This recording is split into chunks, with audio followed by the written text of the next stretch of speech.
Hi everyone, my name is Jen, and this is going to be my cultural presentation. I am a proud member of the Sault Ste. Marie tribe of Chippewa Indians, and that is located in the Upper Peninsula of Michigan, is where I was born and raised, although I've been out here in Washington for about 20 years or so now. So, I mean, it's home, but my culture of the Sault Ste. Marie Chippewa Indians is very much a big part of who I still am. And so I was pretty excited about this project. So it was nice to kind of do a little bit of more of a deep dive and share it with my kids who are also members of the tribe. Um, so even though the Chippewa Indians are a sect of a larger tribe, it is the people of the Anishinaabe.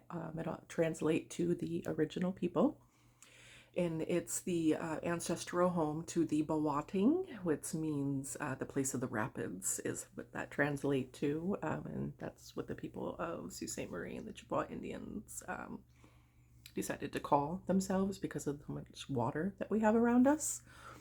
The location is right where Lake Superior meets the St. Mary's River and other waterways, and where Lake Superior, the largest lake in Michigan, empties down into the lower lakes. Even though we are commonly known as the Chippewa, our true name is Ojibwe, or the Anishinaabe, and it's important to use those cultural terms because it really keeps the language alive. It's very central to everything about the cultural identity of the Chippewa Indians. Keeping that culture alive by using the traditional language is very much taught and used to this day. So originally, my people migrated from over closer to the Atlantic River or the Atlantic Ocean. There was a prophecy known as the Seven Fires. There's seven portions to it, but I'm just going to touch base on a little bit. Long ago, when we lived near the Atlantic coast, our prophets warned us that invaders were going to come. We were told to move west and follow the sacred sign of the Meegis shell, which is more of a shape instead of like an actual shell. They were looking for the land where food grows on water. And so this migration took a very, very long time. When the Chippewa people decided to move, it was centuries long, and they traveled a great distance. It was in the Great Lakes region that they found their spiritual home, and the food that they were told to look for, the food that grows on water, is wild rice, also called manumin, is the traditional term to call it. So the home area, Sault Ste. Marie, sits in the heart of that area when they were looking for that food that grows on water. So today, many of the Anishinaabe people, believe that we're living in the time of our seventh fire. So each fire, the first portion being the migration itself, there was a second, a third, and a fourth. And right now, the Anishinaabe people currently believe that we are in the final seventh portion of our prophecy of the seven fires. It represents a choice that we make, the green path or the black path.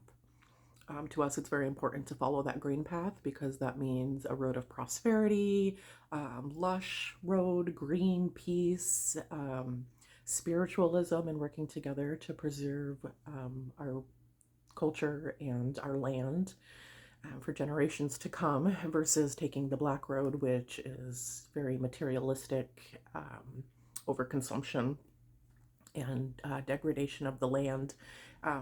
It's the core teaching of the Anishinaabe people, and it's still a choice that we're making today. So I want to talk about the visual portion that I have here, and it's not the biggest, but I can hold it a little bit close. And then this here is the flag of the Chippewa Indians, and it has many representations on it, and there's a very in-depth meaning behind everything, but I was just going to touch base a little bit on all of it. Let's see. So to understand the depth and the commitment to the Green Road, we really look at the medicine wheel, or the sacred hoop, as my people call it. There's an Ojibwe term for it, but it is very long, and I'm not sure that I can say it without butchering it. Manobe Mwadizi win in the medicine wheel. It's almost like a map for achieving these goals of staying within that green road for sustaining our people and our culture. The circle itself represents the continuous cycle of life. And then there's also the 4 directions, which are very important. North, south, east, and west. They represent 4 seasons. It can be seasons, whether it falls within like the weather type seasons, the way our earth rotates. It also represents the 4 stages of life. The baby, the child, the adult, and the elder. And then the directions also teach us about holistic health. And we have the physical health, the emotional health, mental or intellectual, and our spiritual and cultural health are all represented on the flag / medicine wheel. The center portion here, the blue, is the turtle, and the turtle has a pretty big place in my culture. It's believed that Mother Earth sustains us, and long ago the turtle emerged from the water with Earth on its back, and it provided a living place for human beings and all creatures between sky and water. The turtle is a medium of communication to my people.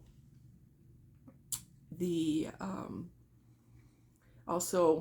turtle also symbolizes the thought given and the thought received. That represents clarity and communication between beings, whether it be animals and humans, or just our relationship with our world around us and the spiritual things that our world can provide to us.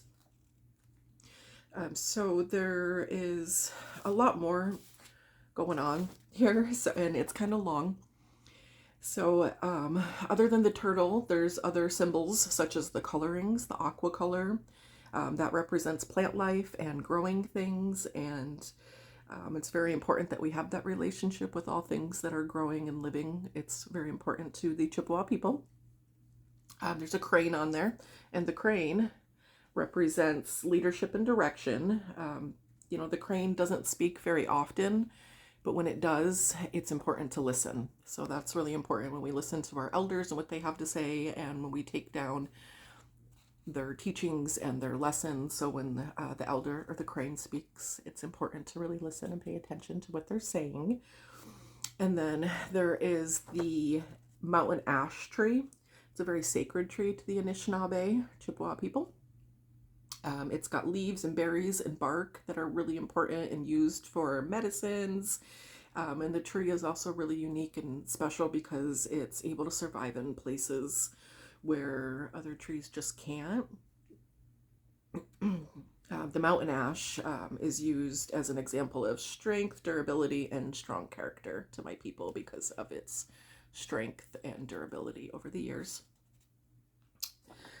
The east portion of the flag represents the rising sun. It's our grandfather. And to us, the direction of the east represents the physical body. It symbolizes new creation. So it's where the old meets young. In a way, the elders and the circle of life come together, rising like the sun. A new day is brought to light. The rabbit on here represents a messenger of our people, an intermediary earth being, is very much an advocate for the Anishinaabe people. The east represents the path of our great warrior, the sun, so the yellow represents that.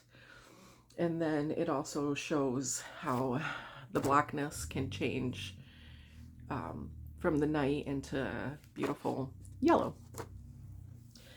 So the circle of life definitely is represented here in the flag of my people. It's very important that everything kind of comes together, whether it's the north, the east, the West and the South, and just that ever growing, ever holding togetherness of the Chippewa Indians and their long-standing culture. It's been quite a while since I've been home, but I did used to attend powwows and all that stuff with my grandma, who was 100% Chippewa Indian. She's the one that I get that heritage from. I lived on the res for a little bit when I was a child, so that was a big part of my upbringing and the culture of my people, getting to kind of live amongst that. And that's kind of just like a generalness of the Chippewa Indians from Sault Ste. Marie, Michigan. It was a little choppy. I appreciate you guys sticking through it and watching my presentation. And I continue to follow the culture and learn the language a little bit as much as I can and keep that alive. Even being so far away from home, I definitely try to ingrain it into my children and let them know exactly where they came from and what's important to hold close to our spirit.